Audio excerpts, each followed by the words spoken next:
Естествените числа са основата на математиката, започвайки от числото 1. Те се използват за броене и номериране в ежедневието. По определение естествените числа са безкрайно и изброимо множество. Спорно е дали нулата е естествено число. В някои области на математиката се включва и нулата в естествените числа, но в други нулата може да не се включва. Естествените числа са основа за разбиране на сложни концепции. Исторически, те се развиват с аксиомите на Пеано, които включват принципа на математическата индукция. Пеано описва естествените числа и техните свойства. Аксиомите осигуряват основа за доказателствени методи. Естествените числа помагат и за изграждане на математическа логика. Те са в основата на различни математически теории.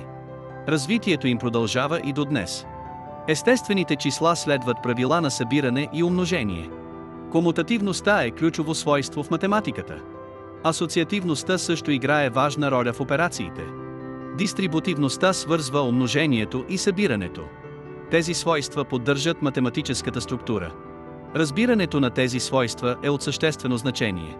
Естествените числа се използват в различни научни области. В статистиката, те служат за основа на анализа.